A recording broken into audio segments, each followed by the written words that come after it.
Welcome to the Deep Dive. We're the place you come to, well, really cut through the noise on the world's most complex issues, getting right down to the mechanics of power. That's the mission. And today, we have a really big one. It's fascinating, but also, I think, really necessary right now. We're going to unpack some sources that fundamentally challenge how we tend to view governance in the world's two superpowers, China and the United States. Yeah, it forces you to look past the usual labels, the easy categories we put them in. Exactly. Because for decades, the whole global competition, it's been framed so simply, hasn't it? Like autocracy versus democracy, good guys, bad guys. Right, a very black and white picture. But the sources we've gathered today, including some really detailed analysis from pieces like Face, China's committee system, a different kind of governance that works, up the quote. They argue pretty strongly that this framing just misses the point. It actually obscures the structural decay happening inside both systems. Structural decay. That's a strong term. And when you look at the structure, like really look under the hood, as these sources demand, you find this really stark, almost painful paradox. It really is. On one side, you've got China. And, regardless of what you think about the system politically, it's achieving these massive national goals, stability, huge infrastructure projects, all through this highly centralized, very opaque coordination. A system the sources are framing as potentially falling into an efficiency trap. It delivers results, you can't deny that. Yeah. But it comes at a very steep cost in terms of individual freedoms and transparency. And then the flip side, the United States, the supposed global beacon of democracy. Like the model everyone's meant to emulate. But according to these analyses, it risks just grinding to a halt. Complete paralysis under the weight of political gridlock, and this phrase comes up again and again in the material. Hijacked by money. Hijacked by money. The plutocracy trap. Yeah. So the crisis isn't just about which system has the moral high ground, which is where the debate usually stays. Right. It's about a much more fundamental question. Which system is structurally sound enough or maybe adaptable enough to actually handle the complexities of the 21st century? So, for you listening, our mission today is to give you a real shortcut. We want to help you understand the actual operational mechanisms of power in both Beijing and Washington, moving beyond those simple team colors, beyond the ideology, to look at the real engine driving things. And we thought the best place to start is with the engine that's probably most misunderstood, certainly in the West, the Chinese system. Okay, let's do it. Let's dive into part one. We're calling this Deconstructing the Chinese Committee State, or, figuring out the mechanics of this efficiency trap. So, yeah, most Western coverage, when it talks about China's governance, it really simplifies things, doesn't it? It usually boils down to one, all-powerful leader, Xi Jinping, currently, and this idea of a monolithic single-party dictatorship where power just flows straight down from the top. Like a pyramid, one person at the peak making all the calls. Exactly. But the sources we're looking at argue that this is, it's a fundamental misunderstanding. It's a conceptual failure, really, that stops us from seeing how the country actually operates day to day. Okay, so if it's not just Xi Jinping pulling all the levers, what is it? What's the alternative picture the sources paint? The reality, based on this analysis, is that the Chinese system functions much less like a traditional dictatorship, totally dependent on one personality. Right. And much more like an incredibly vast, incredibly sophisticated committee system. A committee system? That sounds almost bureaucratic, mundane even. It might sound mundane, but think about the scale. The Chinese Communist Party, the CCP, yes, it has a political monopoly, no question. But it operates as this incredibly dense, almost decentralized network. Thousands upon thousands of interconnected committees, councils, working groups, managing every single layer of the nation's bureaucracy. Wow. Okay, so decentralized within a centralized party structure. That's kind of counterintuitive. It is, but that's the key. These committees handle everything from, say, setting 5-year industrial policy goals to figuring out agricultural quotas in a specific province to urban planning in a new development zone. So the image we should have isn't one man pulling 1,000 strings, but maybe thousands of highly trained technocrats sitting in thousands of specialized rooms, constantly meeting, debating data, trying to synthesize information. That's a much closer picture, according to these sources. The real operational power isn't always sitting in the formal ceremonial offices of state that we see on TV. It's often held within these often invisible committees. Especially crucial are what they call the central leading groups. Central leading groups, what are those exactly? Think of them as like super committees. They cut across different ministries and bureaucratic silos. They're often chaired by the very top leaders like Xi Jinping or members of the Politburo Standing Committee, but their membership includes heads of various ministries and agencies. Okay, so they force coordination. Precisely. So if there's a big decision on, say, pushing renewable energy, a central leading group would bring together the heads of the Ministry of Finance, the Ministry of Ecology and Environment, the National Development and Reform Commission, the Ministry of Industry and Information Technology, maybe even state-owned energy companies, all in one room, tasked with creating a coherent plan.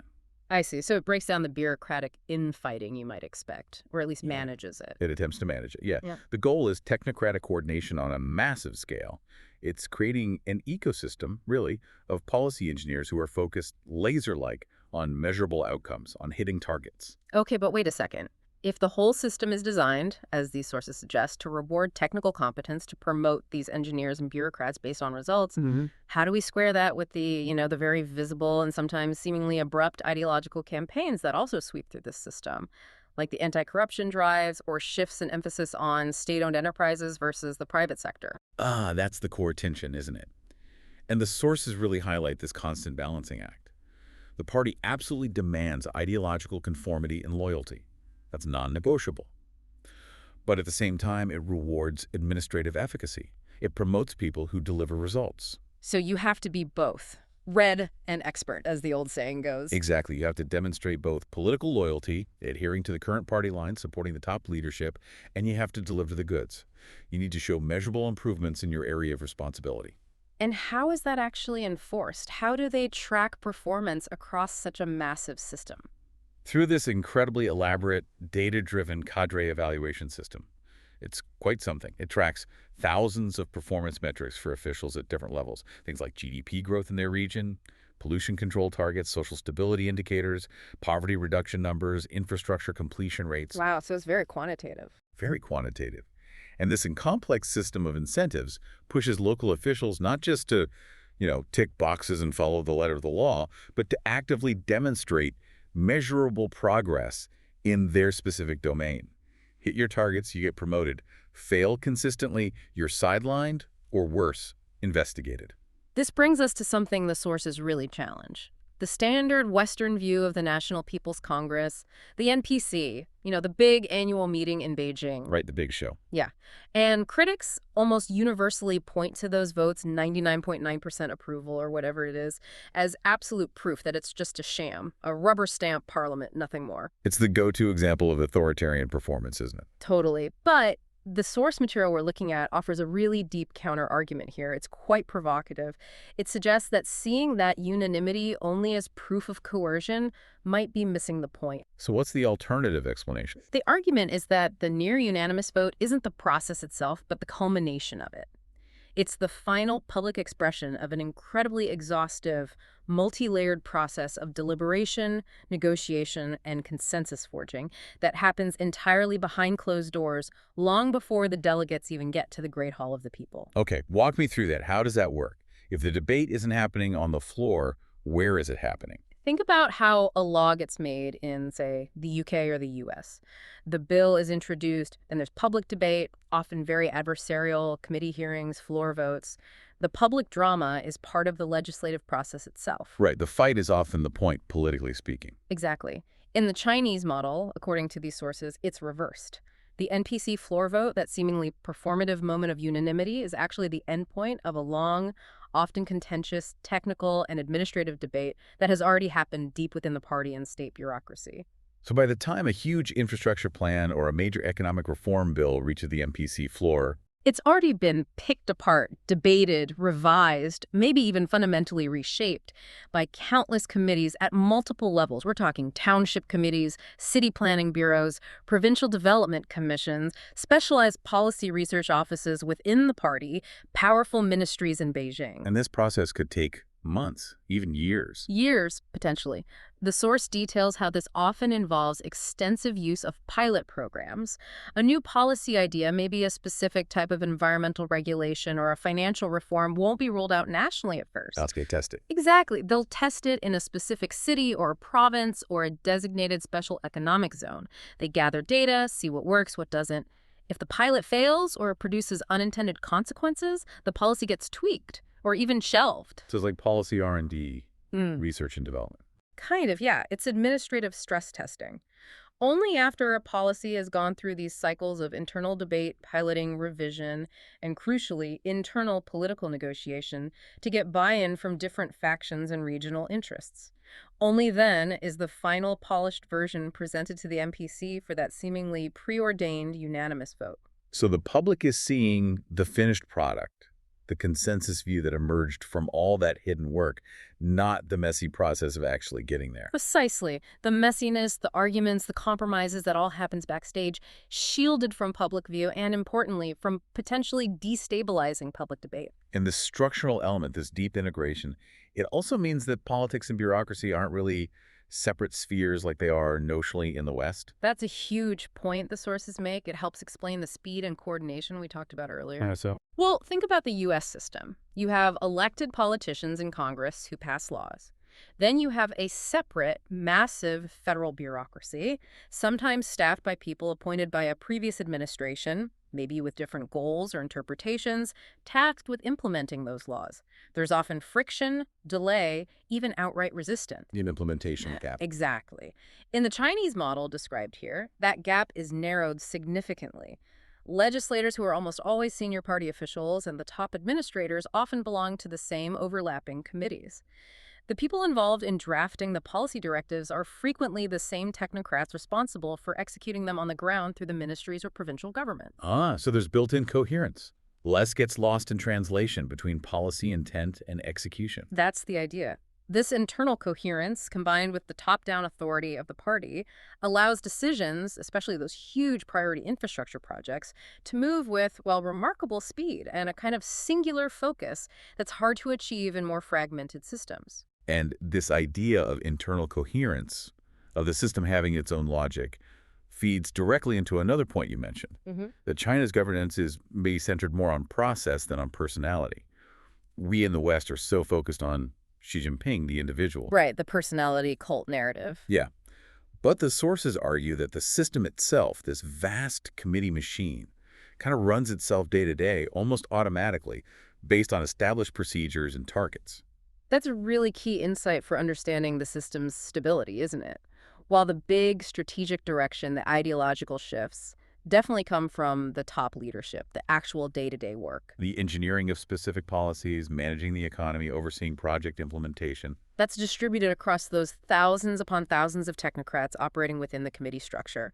The sources use this phrase, the system hums along, even when top leaders like Xi are traveling or less visible or not giving constant press conferences. It's not dependent on the leader's constant direct intervention in every single issue. Exactly. The analogy one source uses is pretty good, I think. It says Xi Jinping functions more like the chairman of the board of China, Inc., rather than the CEO. Okay, explain that distinction. Well, the chairman sets the high-level strategy, right? Identifies the key priorities, like common prosperity or technological self-reliance, sets the ideological tone, and, importantly, intervenes decisively in major crises or when things go off track. But the day-to-day management, the execution of the operational plan. That's delegated to the distributed management structure. The premier, the vice premiers, the ministers, the provincial governors, all operating within their committee frameworks. Right. They're the ones actually running the divisions, hitting the production targets. And that operational plan, run by this vast technocracy, it demonstrably delivers tangible outcomes, especially, as you said, in terms of coordination and speed. These are things that decentralized, often gridlocked, democratic systems really struggle with. Yeah, the ability to make a decision at the center and then implement it rapidly across the entire country without having to constantly battle local opposition groups or navigate endless regulatory reviews or worry about pleasing campaign donors. From a purely organizational perspective, it's kind of a marvel. You really see it in the results, don't you? The sources are full of examples. These massive projects finished in record time. The high-speed rail network is the classic one. Tens of thousands of kilometers built in little over a decade, connecting almost all major cities. Unthinkable speed in most other countries. Or entire new cities, like the Xiang'an area near Beijing, literally rising from farmland in just 5 or 6 years. Planned and executed top down. And the way they can synchronize massive national investments into strategic sectors. Think about renewable energy, solar, wind, or the rollout of 5G infrastructure. When the center decides, it's a priority. The resources flow, the permits get fast-tracked, the state-owned enterprises mobilize. It's a level of coordinated industrial policy that Western market economies find very difficult to replicate. And we shouldn't just focus on the big hardware, the infrastructure. The sources also stress the societal outcomes that this system, for all its flaws, has delivered. Yeah, that's important context. The most dramatic, obviously, is the poverty reduction over the last few decades. Lifting hundreds of millions of people out of extreme poverty, that's an unprecedented achievement in human history, and the state planning mechanism gets a lot of the credit for that. Absolutely. And things we might take for granted, like near universal electrification, even in remote rural areas. Or the level of urban safety the sources mention. Right, they make a point of noting the relative absence of the kind of pervasive inner cities or no-go zones characterized by high crime and decay that you see in many major Western cities. There's a baseline level of order and safety in most Chinese urban areas that feels different. How do the sources connect that specifically to the governance model? It's tied partly to the state's comprehensive control over urban planning and land ownership. Because the state owns all urban land and directs infrastructure development so centrally, there's arguably less opportunity for the kind of extreme neighborhood segregation driven purely by market forces, or the resource drain from poorer areas that can happen with fragmented local political control and things like white flight. Interesting. It's control leading to a certain kind of baseline equity, at least in terms of public order and infrastructure access. Yes, but maybe the starkest comparison the sources draw when it comes to equity is in the realm of education. Ah, yes. This was a really powerful point in the analysis. It really was. The sources argue that perhaps one of China's most fundamentally egalitarian achievements, despite all the other inequalities that exist, is its commitment to a baseline of universal education access, particularly K-12 schooling. And they contrast this sharply with the American system. Very sharply. They point directly at the U.S. system, where public school funding relies so heavily on local property taxes. Which means, basically, rich neighborhoods get great schools and poor neighborhoods get underfunded schools. Exactly. The quality of your education, and therefore often your life chances, is intrinsically tied to the wealth of your parents and the value of the real estate in your zip code. The sources argue this fundamentally undermines the American claim to be a meritocracy. Your future is shaped significantly by your address before you even learn to read. Whereas in China, While the system is certainly rigid and quality can vary, the centralized state commitment means there's a much more standardized curriculum, standardized levels of infrastructure investment, and a nationally controlled teacher assignment system. The argument is that this creates a much higher floor for educational quality, largely decoupled from parental wealth or location. so a child in a poor rural village still gets access to a fundamentally similar core education as a child in Shanghai, at least on paper. That's the goal, and largely the reality, according to these sources. It's a form of mandated equality of opportunity enforced by the centralized state that the U.S. system, ironically, fails to provide due to its localized funding model. It's a really powerful critique of how meritocracy actually functions or fails to function in the West. But okay, this brings us to that central paradox we mentioned earlier, the one the sources call innovation in a cage. Right, the big question. If the society controls political thought so tightly, if there's censorship and ideological conformity demanded, how on earth does China produce world-class scientists, billionaire tech entrepreneurs, globally competitive companies? How do you get innovation in that kind of controlled environment? It seems contradictory, doesn't it? Completely. The answer the source material provides is fascinating. It's essentially domain separation. Think of it as a pragmatic, unspoken social contract. Break down that mechanism. Domain separation. Freedom of thought, the sources argue, isn't universally suppressed in China. It's compartmentalized. It exists and is often actively encouraged within specific domains. Science, engineering, technology development, business innovation, even certain forms of art and culture. The domain seen as productive, as contributing to national strength and economic growth. But that freedom stops abruptly like hitting a wall at the boundary of politics, ideology, and organized dissent.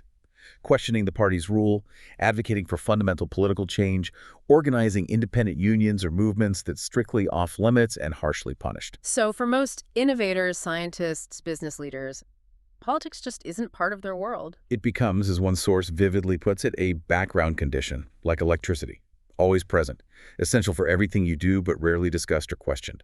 You work within the system, you benefit from its stability and infrastructure, you focus on your technical or commercial goals, and you studiously ignore the political dimension. So the system basically says, get rich, innovate, build things, make China stronger, but leave the driving to us. Pretty much.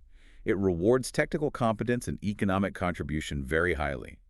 You can climb the ladder based on merit in your professional field, achieve wealth and status, provided you stay out of politics. And this allows the meritocratic engine needed for economic growth to keep running while maintaining tight political control. That's the bargain. Political engagement, real influence on the direction of the country. That's reserved for those who choose a different path, rising slowly and carefully through the party's own highly selective, intensely vetted, 9-tier cadre system. It's a completely separate track. A bargain based on reward, wealth, stability, opportunity in exchange for political quiescence. Exactly. The key mechanism isn't just fear, it's also the promise of significant reward for playing by the rules within your designated domain. Okay, but this sounds incredibly effective, almost too effective. Every system, especially one this centralized and controlled, must have an Achilles heel, right? If China's system is so efficient, so meritocratic in its own way, what's the hidden cost? What's the big risk? Well, first, there are the obvious, immense costs we've already touched on. The fundamental trade-off is clear. That stability and efficiency come at the severe price of transparency, pervasive censorship, the potential for corruption to flare up despite crackdowns, and the fundamental lack of individual political rights and freedoms as understood in the West. That's a huge moral and human cost. Absolutely. But structurally, looking ahead, what's the operational risk to the system itself?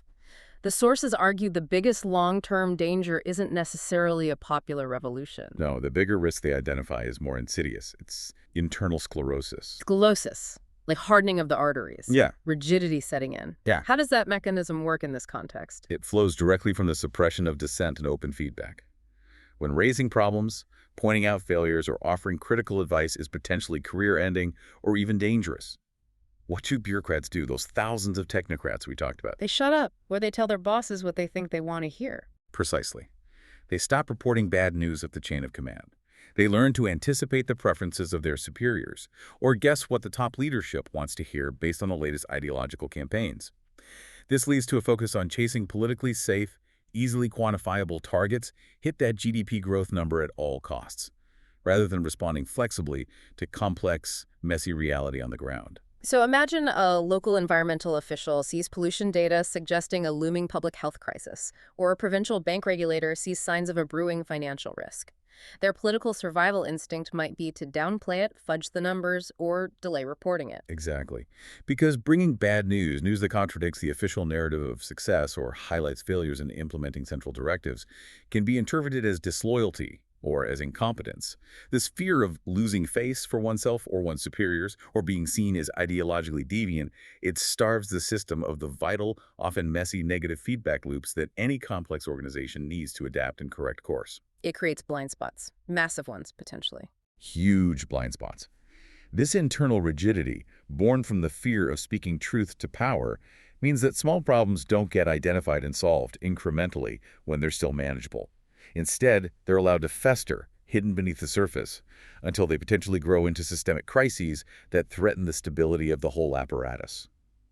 Remember the initial handling of the COVID-19 outbreak in Wuhan. That suppression of early warnings is a classic example of this mechanism in action.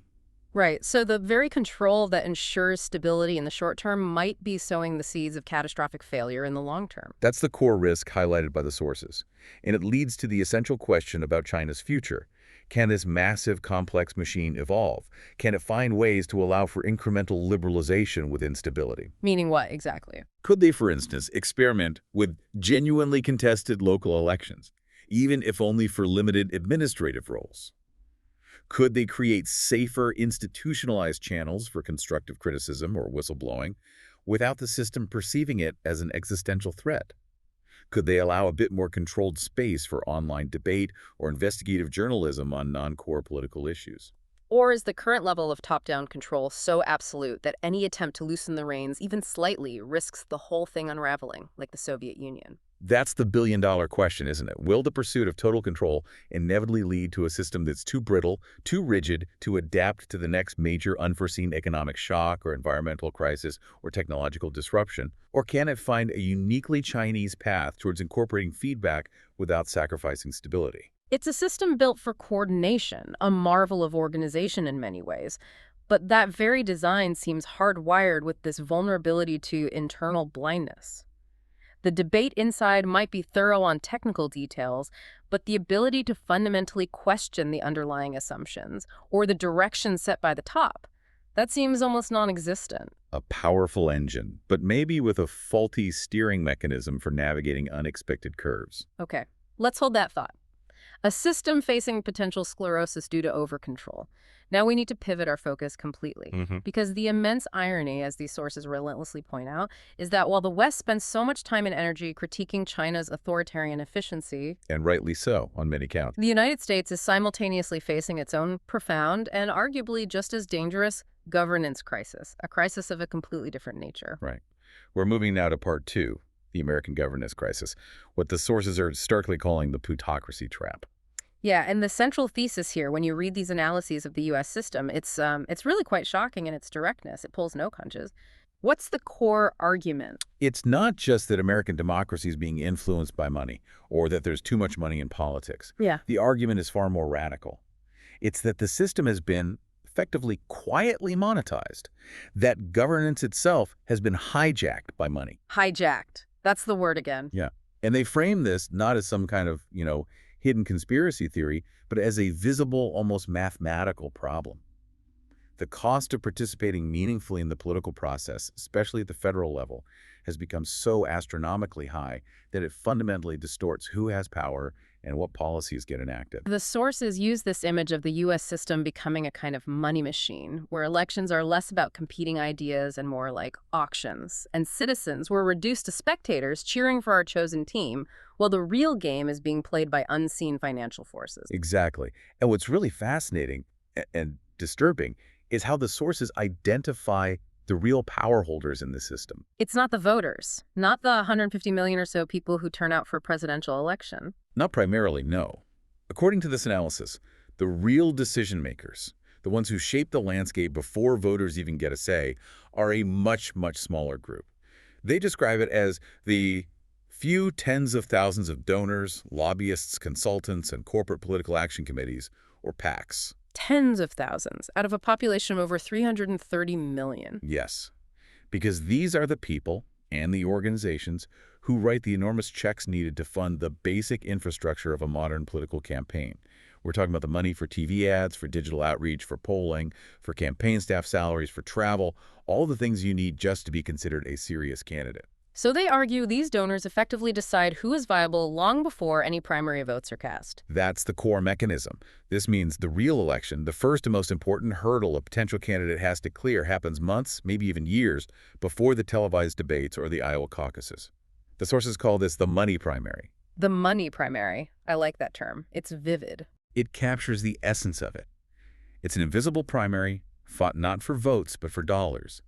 And it acts as this incredibly effective filter. How does the filter work? Well, imagine you're a potential candidate. Maybe you have genuinely popular ideas about, say, breaking up big banks, or implementing strong climate regulations, or creating a public health insurance option. Ideas that might resonate strongly with ordinary voters. Okay. But if those ideas fundamentally threaten the interests of the wealthy individuals and corporate groups who dominate campaign finance, the Wall Street donors, the fossil fuel industry pawkies, the pharmaceutical lobbyists, you simply won't be able to raise the initial seed money. You won't get the tens of millions required to hire staff, get media attention, and achieve that baseline level of viability. So regardless of your popular support, if you can't pass the money primary, you're effectively shut out before the race even begins. You're DOA, politically stillborn. The donor class, consciously or unconsciously, filters out candidates perceived as too reformist, too independent, too willing to challenge the fundamental economic status quo from which those donors benefit. And there's data to back this up, the concentration of donation Yeah, well, and sources. the data point cited in the sources is absolutely staggering, and it really underscores how small and elite this gatekeeping class actually is. Get this. More than 70% of all campaign donations in federal elections come from fewer than 0.5% of Americans. Wow. Less than half of 1% are providing almost three-quarters of the money. Exactly. So you have this tiny sliver of the population, overwhelmingly wealthy, who essentially hold veto power over who even gets to compete for political office. It's a profound distortion of democratic principle. So the source's conclusion is pretty stark then. Democracy wasn't overthrown violently. No tanks in the streets, no coup d'etat. It was just quietly monetized from the inside out, gradually replacing the principle of one person, one vote with the operational reality of $1, one vote. Okay, but let me push back a little here because this is where people might resist the argument. Doesn't the two-party system still offer meaningful choice? I mean, the Republicans and Democrats seem to disagree violently on almost everything these days. Surely their donors aren't the same people. The sources argue we have two parties, one donor class. How can that be true? That's a really crucial part of the structural critique these sources make. They argue that much of the ideological difference we see, the constant conflict amplified by the media, is largely performative. Performative, meaning for show. For show, for mobilizing their respective bases, for driving Right. ratings, yeah. Yeah. But the argument is that when you drill down to the fundamental economic issues, the ones that directly impact corporate profits and the wealth of the donor class, things like financial deregulation, corporate tax rates, resistance to strong antitrust enforcement, protecting pharmaceutical patents, maintaining high levels of defense spending on those core issues, the leadership of both parties often converges. Why would they converge if they represent different ideologies? Because, the sources argue, they ultimately answer to the same pool of major donors. Yes, there are partisan donors, absolutely. But the really big players, the Wall Street investment banks, the Silicon Valley tech giants, big pharma, the defense contractors, the major corporate lobby groups, they are pragmatic. They hedge their bets. They donate heavily to both Republicans and Democrats. Playing both sides to ensure access and influence no matter who wins. Exactly. They're buying access, buying policy outcomes. So while the parties put on a show fighting over cultural issues or social debates, the bread and circuses, the underlying economic orthodoxy that favors concentrated capital remains largely unchallenged by either party's leadership. So the real division in America, according to this analysis, isn't really Democrat versus Republican? No, the true operative division, the one that actually determines policy outcomes, is between the donor class and everyone else. The system maintains this illusion of intense partisan choice, while the same financial and corporate elite remains firmly in control, protecting the economic status quo. And a key mechanism for maintaining this status quo is something the sources call the revolving door. Ah, the revolving door, the idea that people cycle between working in government and lobbying for the industries they used to regulate. It's more than just an idea. Mm. The sources frame it as standard operating procedure in Washington, D.C.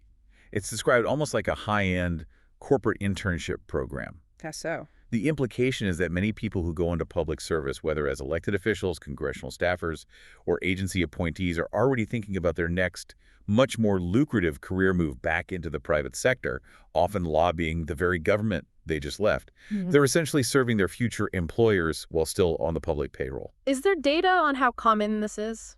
Yes, the statistics cited are pretty damning. Data from organizations like Open Secrets consistently shows that a huge percentage, one source says more than 75% of individuals who leave senior government positions go on to become lobbyists or take high-paying consulting gigs, often in the sectors they previously oversaw. Three-quarters. That's incredible. It creates this powerful, unspoken, but completely predictable expectation. If you play ball, if you're helpful to the powerful corporate interests while you're in office, maybe by inserting a loophole into a regulation, or steering a government contract their way, or blocking a piece of legislation they dislike, you will be richly rewarded when you inevitably cash out and leave government service. Let's break down that mechanism a bit more because it's important. This isn't the old-fashioned image of bribery, right? Like a suitcase full of cash exchanged for a vote. No, it's much more subtle, much more sophisticated, and crucially, almost entirely legal. The sources define this not as bribery, but as structural corruption. Structural corruption. What's the difference? Bribery is typically illegal, a direct, explicit quid pro quo. Money for a specific official act. Structural corruption is the system itself. It's the web of legalized incentives, expectations, and cultural norms that ensures public servants, almost from the moment they arrive in Washington, are thinking about and influenced by their future employment prospects in the private sector industries they interact with. Can you give an example? Sure. Imagine a mid-level staffer working on, say, drafting new environmental regulations for the chemical industry on a congressional committee. They know, everyone knows, that the major chemical companies routinely hire former staffers and regulators as lobbyists, paying them salaries maybe 5 or 10 times their government pay. That knowledge, that expectation of a future lucrative job if they maintain good relationships with the industry, inevitably, consciously or unconsciously, influences how they approach their current job. Will they push for the absolute toughest regulations possible? Or will they be more inclined to listen sympathetically to the industry's arguments, maybe soften some provisions, ensure there are convenient loopholes, the anticipation of the reward biases, the process itself? So the policy outcomes become a kind of byproduct of everyone planning their post-government careers. To a significant degree, yes. And this is amplified by the sheer amount of time lawmakers themselves have to spend cultivating the donor relationships needed just to stay in office. Right. The sources mention lawmakers spending up to half their time on fundraising calls. Yeah, dialing for dollars. If you're spending 20, 30 hours a week talking to wealthy donors and lobbyists, listening to their concerns, asking for their money, who are you not talking to? Whose concerns are getting crowded out? Ordinary constituents. Experts without lobbying budgets. Public interest groups. Exactly. Policy formation becomes less about responding to public needs or objective evidence, and more about servicing the interests of the people who fund the campaigns. The policy itself is effectively, though indirectly, for sale. And the sources point to specific industries where this is particularly blatant. The pharmaceutical industry is often cited as a prime example. Pharma companies consistently spend more on lobbying in Washington than almost any other sector, sometimes more than the oil and gas and defense industries combined. Wow. And what's their return on that investment? Well, look at the outcomes. The U.S. pays by far the highest prescription drug prices in the developed world. Medicare, the government's single largest drug purchaser, is legally prohibited from negotiating bulk discounts on drug prices, unlike virtually every other country. Patent protections are incredibly strong, blocking cheaper generics. The sources argue these aren't market accidents. They are direct results of decades of sustained, incredibly effective lobbying that has shaped the entire legislative and regulatory environment to guarantee profits. It's a system where legalized influence peddling shapes the rules of the game itself. Precisely. And you really can't discuss this whole dynamic, this structural selling of policy, without talking about the moment the sources say the entire mechanism got put on steroids. The Citizens United Supreme Court decision back in 2010. Citizens United. That case always comes up. Why was it so pivotal, according to this analysis? Because it fundamentally blew the doors off limits on independent political spending. The sources describe Citizens United as the decision that effectively turned large-scale influence peddling into legalized corruption with a receipt. How did you do that? By ruling, essentially, that corporations and unions have First Amendment free speech rights, and that spending money independently on elections, not directly donating to candidates, but spending on ads, mailers, etc., is a form of that protected speech.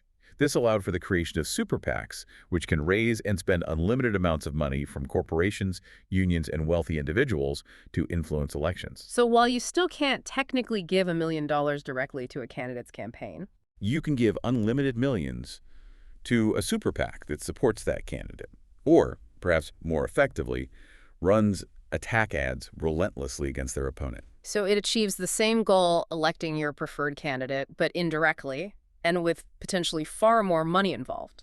Correct. And because a lot of this money can also be funneled through so-called dark money groups, nonprofits that don't have to disclose their donors, the link between the corporate interests spending the money and the political outcome they're seeking is often obscured from the public. Yet the functional impact on who wins elections and what policies get passed is devastating to the idea of equal representation. So Citizens United basically cemented the power of money in politics, making it harder than ever to counteract. That's the argument. It solidified the notion that, in the operational reality of American politics, capital has fundamentally superseded citizenship as the most powerful and defining political identity. If you have capital, your voice is amplified exponentially. If you don't, you're increasingly just noise in the system. And the economic consequences of this whole system, this decades-long monetization of politics, are plain to see, right? The sources connect this directly to what they call the Great Wealth Distortion. This is where the critique shifts from the political process to the economic outcomes. Absolutely. And the numbers they present are just stark. They ask you to look at the trend since roughly 1980, which coincides with the rise of neoliberal ideology and deregulation. What happened? American worker productivity, the amount of economic value produced per hour worked, has increased dramatically, over 70%, driven by technology, innovation, better processes. Workers are producing far more wealth than they used to. Okay, so wages should have gone up significantly too, right? You would think so, Yeah. but they haven't. The sources note that the real wages for the average non-supervisory worker, adjusted for inflation, have barely budged in 40 years. They've been essentially flat.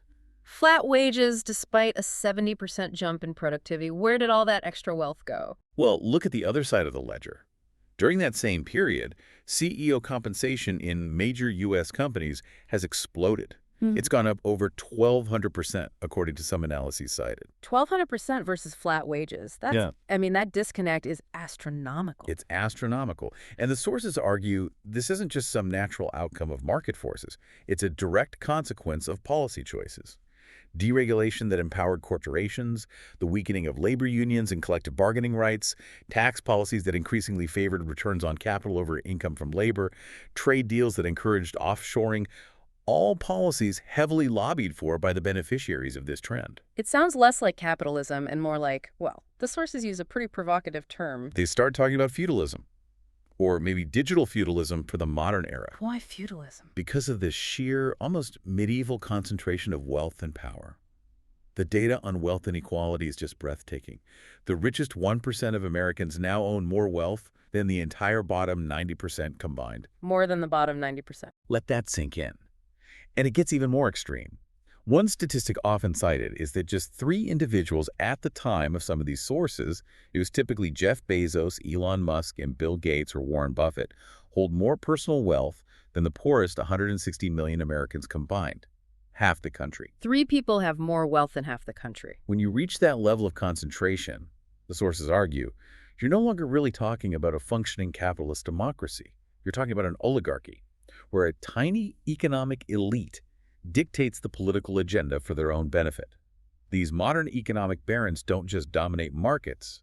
They also, as we'll discuss next, increasingly dominate the public conversation, shaping the narrative of what Americans are even allowed to debate or think about. That's a crucial pivot because it connects the economic power back to the control of information. In China, as we discussed, control is maintained through direct state censorship, the Great Firewall. Right, overt control. But in America, the sources argue control is maintained differently.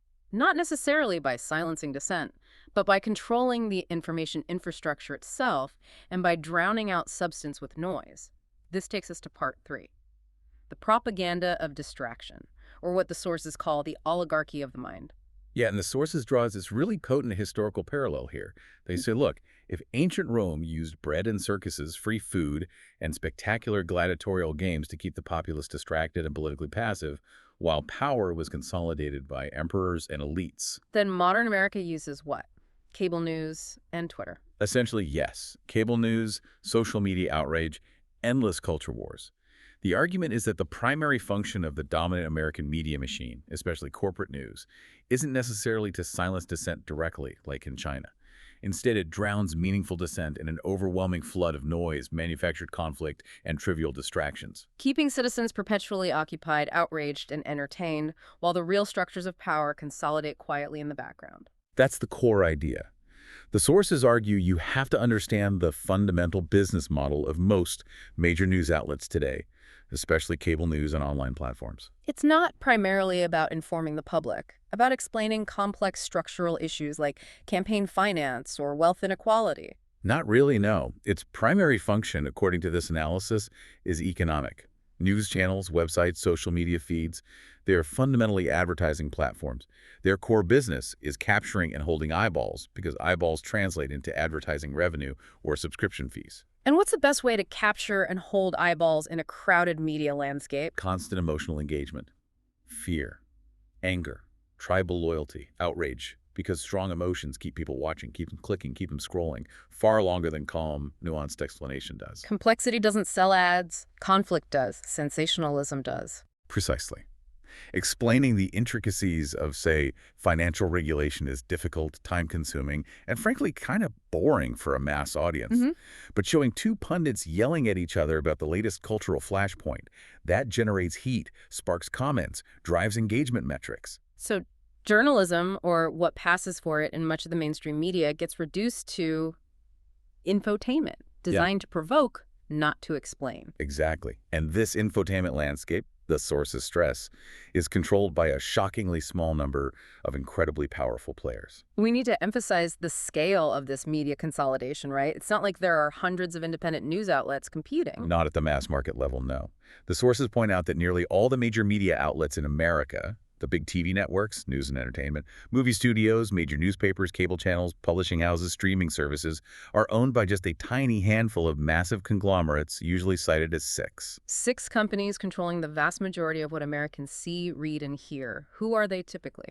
It shifts a bit with mergers, but the list consistently includes giants like Comcast, owner of NBC Universal, Disney, owner of ABC, ESPN, Fox Assets, Warner Bros., Discovery, owner of CNN, HBO, Paramount Global, owner of CBS, News Corp, owner of Fox News, Wall Street Journal, and sometimes Sony or others, depending on how you count. So you literally have a handful of executives, maybe a few dozen people at the very top of these 6 corporations, whose primary legal duty is to maximize shareholder profit. Right, driven by quarterly earnings reports. And they effectively get to decide the menu of information, the range of debate presented to over 300 million Americans every single day. That's the reality of the structure. And this creates what the sources call an inherent, unavoidable, structural conflict of interest. Yes. Well, think about it.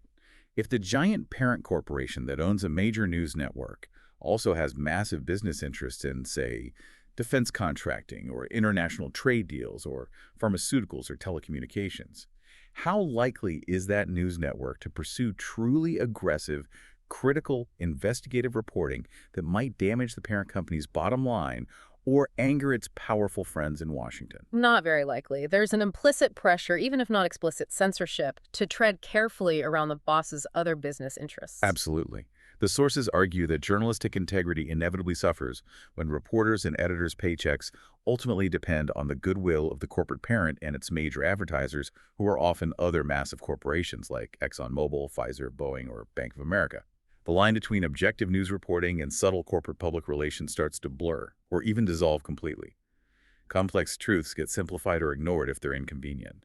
So the news itself becomes just another commodity, packaged and sold in the way that maximizes profit, not necessarily public understanding. That's the critique. And the most profitable commodity in this media market, it seems, is conflict. Manufactured conflict. This brings us to what the sources call the algorithm of outrage. The algorithm of outrage, what's the formula? It's depressingly simple and remarkably effective for generating engagement and revenue. Step 1. Take a complex societal issue, immigration, climate change, healthcare, whatever. Step 2. Strip away all nuance and complexity. Reduce it to 2 opposing, morally charged extremes. Left versus right, good versus evil. Step 3. Find 2 charismatic talking heads representing each extreme. Step 4. Put them on screen together and have them yell past each other, preferably using inflammatory language. Step 5. Monetize the resulting emotional fallout. The anger, the fear, the tribal confirmation bias through advertising aimed at the polarized audiences. Rinse and repeat 204/7. Exactly. Polarization in this model isn't an unfortunate byproduct of heated debate.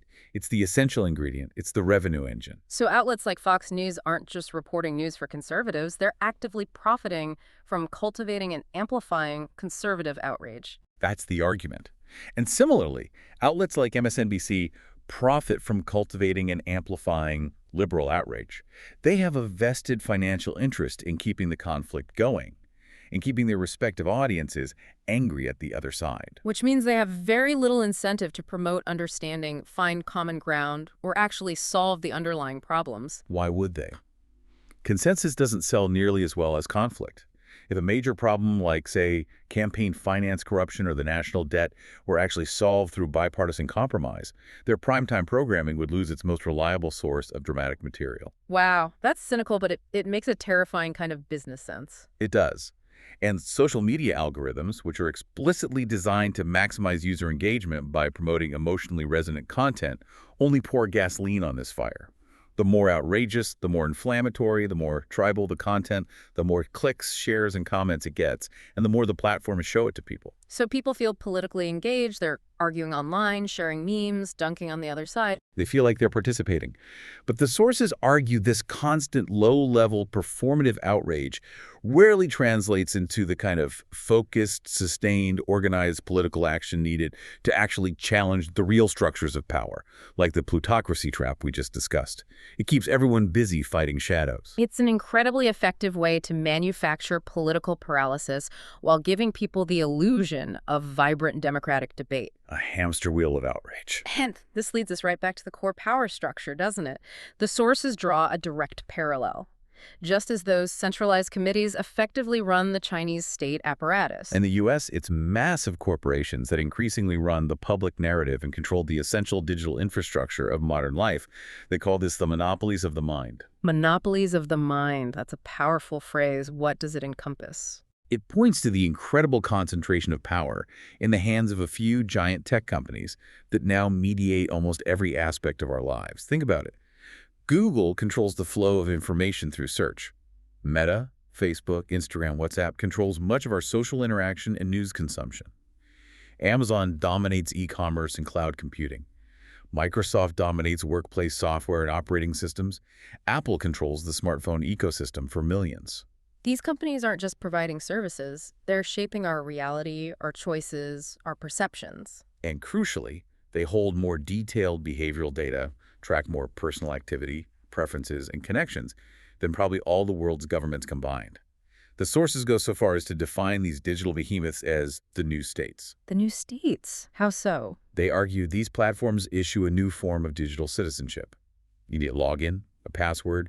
You agree to their terms of service to participate in modern society. They set the rules of discourse on their platforms. They control access to essential services. They operate globally, often transcending national borders and regulations. And what's the relationship between these new digital states and the traditional nation state, like the U.S. government? Is it adversarial?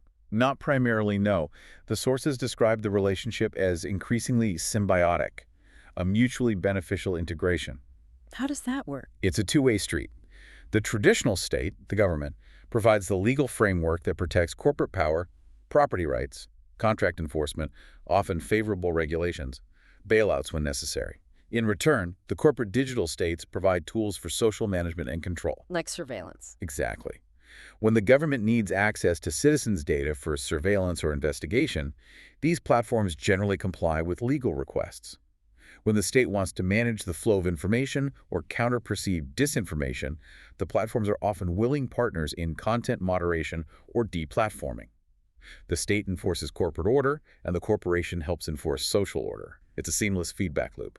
Wow, so privacy and free speech become casualties of this corporate-state symbiosis? They are often framed as secondary concerns to the primary goals of profit maximization and social stability control.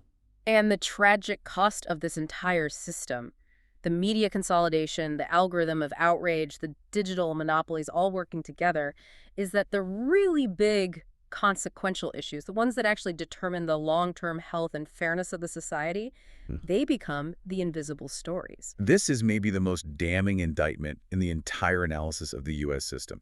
It's not just that the media actively lies, although that happens. It's that the structure of the media political complex ensures that certain critically important stories are simply never told, or are buried under an avalanche of distractions. Why? Why do they become invisible? Because they are typically complex, slow-moving, don't fit neatly into partisan boxes, and often challenge powerful vested interests, including the media's own corporate owners and advertisers. In short, they are boring from a ratings perspective and potentially dangerous from a business perspective. They don't generate the requisite emotional heat to sell advertising effectively. Can you give some examples of these invisible stories the sources highlight? Sure. They list things like the slow, methodical, decades-long erosion of workers' rights and collective bargaining power, the increasing concentration of monopoly power across almost every sector of the economy, from agriculture to tech to healthcare, which drives up prices and stifles innovation, the quiet, relentless militarization of U.S. foreign policy, often driven by lobbying from the defense industry complex, with little public debate about the costs or consequences, the pervasive systemic nature of regulatory capture, where industries effectively write their own rules, and of course, the underlying issue of campaign finance corruption that enables all of this. These are the deep structural fault lines. Exactly. But they don't make for good TV sound bites. They don't fit the daily outrage cycle. Mm. So the media doesn't necessarily have to fabricate elaborate lies about them. It simply chooses not to look, not to investigate deeply, not to give them sustained attention. It focuses instead on the latest political gaffe, the celebrity scandal, the culture war skirmish. This is the sin of omission on a massive scale. Precisely.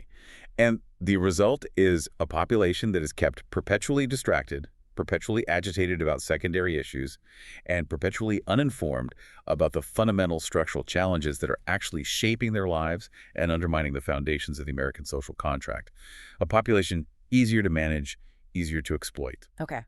So after that deep dive into both systems, where does this leave us? We've explored two global superpowers, both facing, according to these sources, profound internal crises, but of very different kinds. Yeah, it's a stark comparison. On one hand, you have China caught in what the sources call the efficiency trap, a system incredibly effective at centralized coordination and achieving national goals, but risking long-term brittleness, even sclerosis, because of its deep-seated inability to tolerate open criticism, negative feedback, or genuine political dissent. Control becomes rigidity. And on the other hand, the U.S. caught in the plutocracy trap.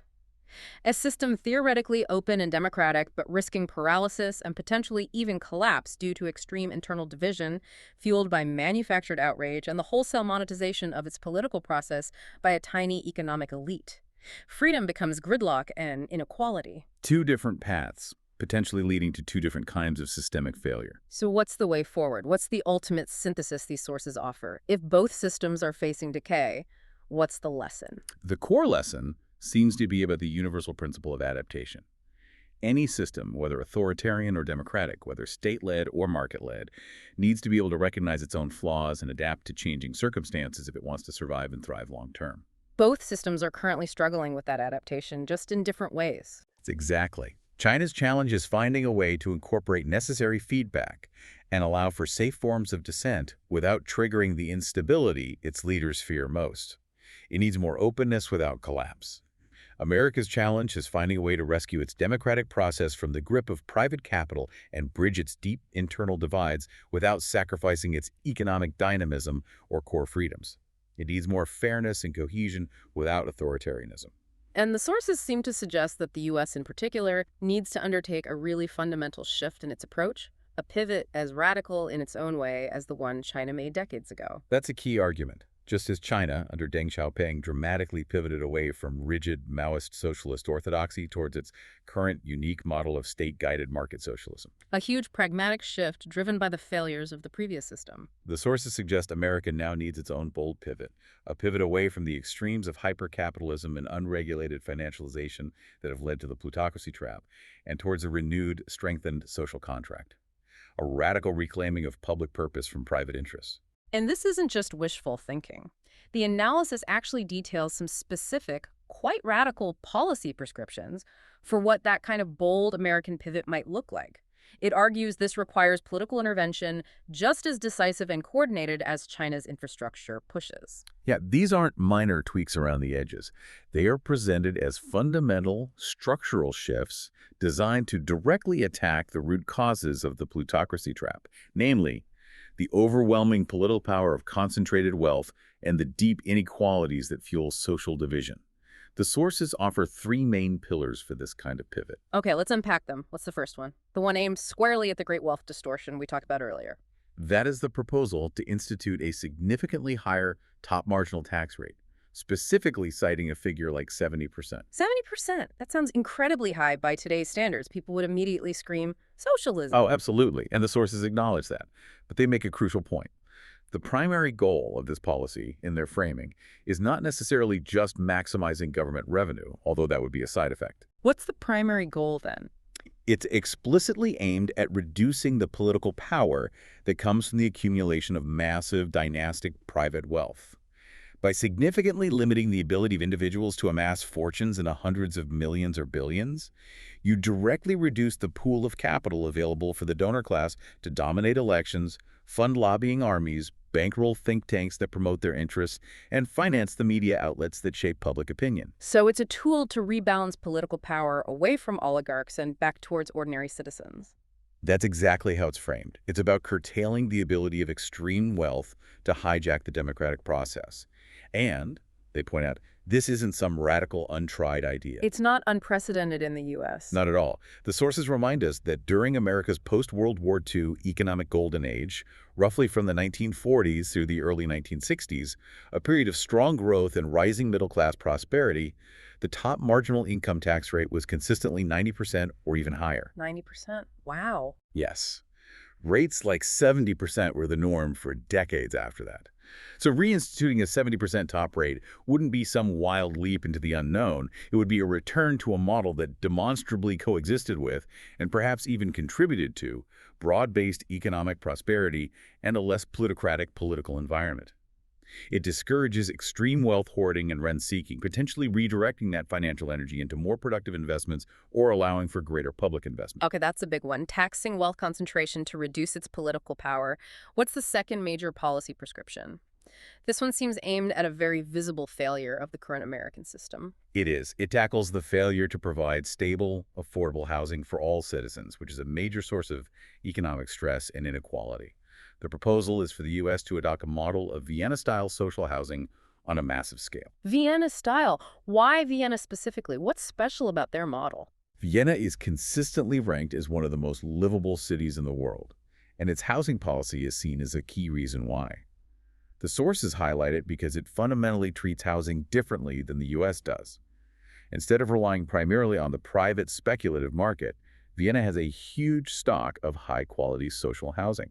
What does social housing mean in this context? Is it like the low-income housing projects in the U.S., which often have a stigma? No, that's the crucial difference. In Vienna, roughly 60% of the population lives in subsidized housing that is either directly owned and managed by the city government or run by regulated nonprofit housing associations. And crucially, this housing is generally high quality, well-maintained, integrated into desirable neighborhoods, and available to people across a wide range of income levels, not just the very poor. Middle-class families live there too. So it avoids the concentration of poverty and the stigma associated with U.S. public housing. Exactly. The key mechanisms are strong tenant protections, rents that are permanently kept low and linked to operating costs rather than market speculation, and continuous government investment in building and maintaining the housing stock. It effectively takes a large chunk of the housing market out of the realm of private profit-seeking and treats it as essential public infrastructure. And this connects back to the idea of coordination we saw in the China analysis, doesn't it? The ability of the state to undertake large-scale public works for the common good. It absolutely does. Implementing something like this in the U.S. would require immense political will and coordination, overcoming local zoning battles, NIMBism, and resistance from the real estate industry. It requires fundamentally reframing housing, not just as a commodity or a financial asset, but as a basic human right and a public utility, essential for economic stability and social cohesion. And the argument is that by doing this, by aiming to effectively end homelessness and dramatically reduce the burden of housing costs for working and middle-class families, you would alleviate a huge source of economic anxiety and inequality that makes the population vulnerable to the plutocracy trap. Precisely. You free up household income, reduce geographic segregation, and strengthen social solidarity. It's presented as a foundational investment in a healthier society. Okay, so we have taxing wealth concentration and decommodifying housing. What's the third pillar of this proposed American pivot?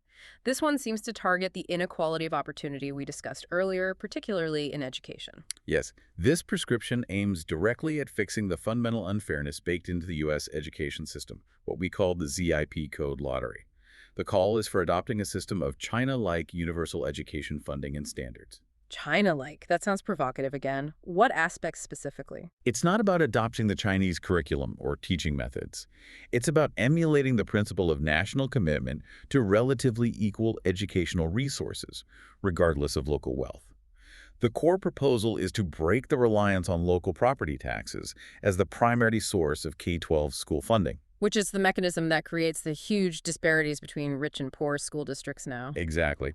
Instead, the sources advocate for a national or at least state-level commitment to funding schools much more equitably, ensuring that all students have access to well-maintained facilities, qualified teachers, up-to-date materials, and a strong core curriculum, regardless of the property values in their neighborhood. So, ensuring genuine equality of opportunity right from the start. That's the goal, to make the American promise of meritocracy actually mean something. The current system, the sources argue, forces families into intense competition for housing in expensive, exclusive neighborhoods simply to access decent public schools. This drives up housing costs further, deepens segregation, and locks an advantage for the wealthy, generation after generation. A universal, equitably funded system would aim to break that cycle. So, a 70% top tax rate, Vienna-style social housing, and nationally equitable school funding. These are definitely not small adjustments. They're transformative. They are presented as transformative necessities. Yeah. Policies built not on specific ideology. You could argue elements draw from socialist, social democratic, or even just pragmatic capitalist traditions, but on achieving specific, measurable results. Reducing oligarchic power, ensuring basic necessities, and creating genuine equal opportunity. The argument is that these are essential for restoring the structural integrity and legitimacy of the American democratic experiment. Which brings us back to the core comparison. The ultimate question raised by contrasting these two systems and their respective crises isn't really about which system is better in some abstract moral sense. No, the sources push past that.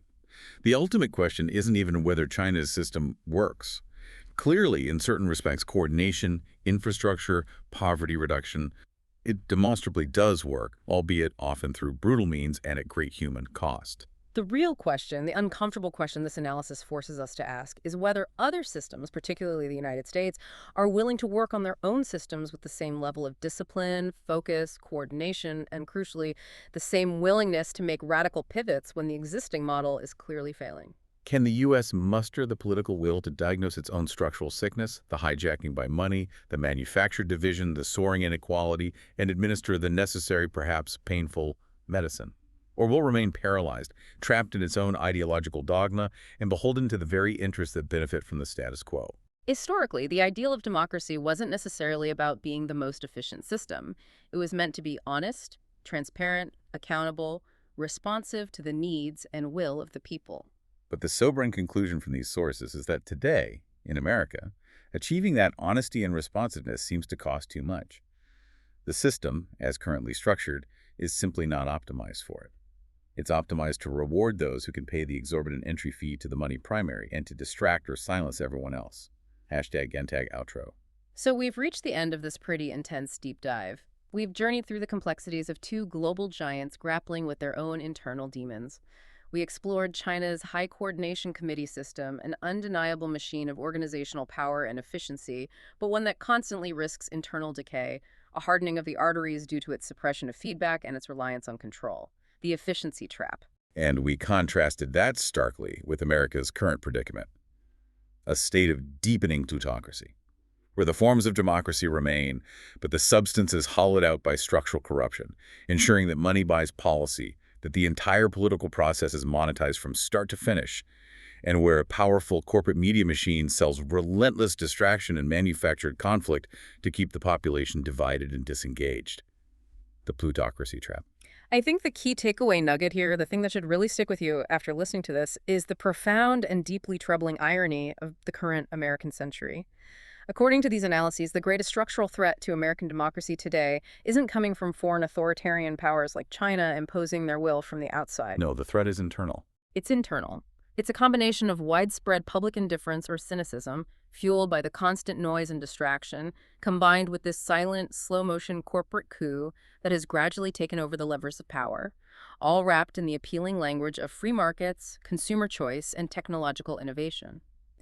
The system has been rewired to reward those who can afford to play the game and to systematically marginalize or paralyze the voice of everyone else. The sources really compel us, I think, to try and see both systems with clear eyes, moving beyond our ingrained ideological biases.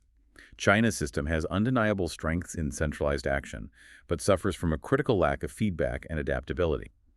America's system theoretically allows for feedback and citizen input, but that signal is increasingly being jammed, overwhelmed by the static of concentrated capital and powerful corporate interests controlling the narrative. Which leaves us with a final provocative thought for you to reflect on. A thought born directly from the central tension we've analyzed today. China's great structural challenge, looking forward, is whether its people can ever be allowed to speak freely, critically, and constructively without destabilizing the entire system built on control. Can feedback be integrated safely? A huge question for their future stability. But then turn the mirror back towards the U.S. Considering the overwhelming control of capital over the political process and the dominance of corporate media over the information landscape. The question for Americans, posed by these sources, is perhaps even more foundational. If your vote is effectively filtered by the money primary before you even cast it, and if your attention, your very perception of reality, is constantly being captured and monetized by corporations selling outrage, can your voice truly matter anymore? Does it have any real power to affect change? It's a deeply uncomfortable question about the current state of Western democracy. It is, and the sources suggest that until America finds the collective political will to undertake radical structural reforms to genuinely separate money from politics, to break the grip of the plutocracy trap, then freedom in the American model may remain fundamentally just another commodity up for sale to the highest bidder.